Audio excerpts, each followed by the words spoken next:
Hey, today in Romans 8, we're going to talk about weakness. Weakness is a part of life as much as suffering is. Sometimes it's not suffering, it's the inability to know what to say, what to pray, what to do. It's the weakness of choice.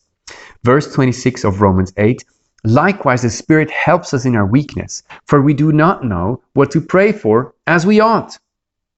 But the Spirit himself intercedes for us with groanings too deep for words.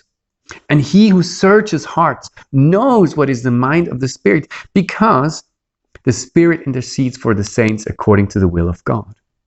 And we know that for those who love God, all things work together for good, for those who are called according to his purpose. Sometimes we don't know what to pray for. This week, a lady in our church asked me to write a prayer for somebody she knew who was bound to die. How do you pray for a situation like that? Should you pray for healing? Should you pray for... What should you do?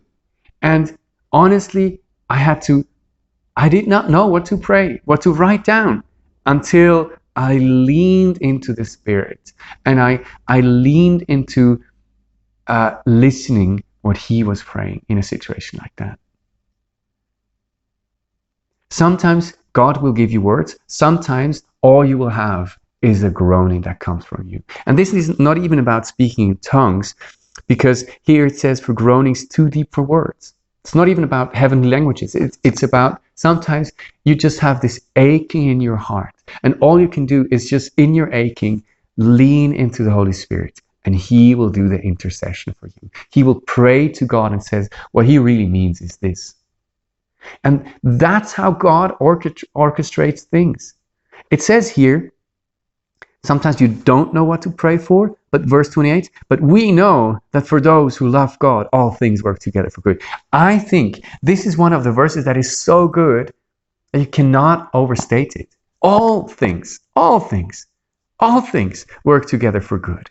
Now, it doesn't mean that things were good in the first place. No.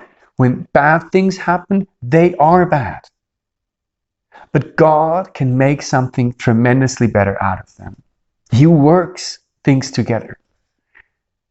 Think of Joseph. It wasn't good that he was in the pit, sold by his brothers to slavery. That was not good. It wasn't good that he was in the dungeon. It wasn't good that Potiphar's wife betrayed him. It wasn't good, but God worked it together for good. It wasn't good that the first husband of Ruth died, but God worked it together for good. The cross had nothing good about it. It was the epitome of evil. There was no responsibility taken from any authority. Everybody denied authority, denied responsibility. It was utterly cruel. It was shameful. How shameful is the cross? Yet God takes it and makes it the redemption for the world. God works together all things for good for those who love God. Do you love God? That's the question. If you love God, he will work things out. And it doesn't say that about somewhere in heaven. He's already now working things together for good.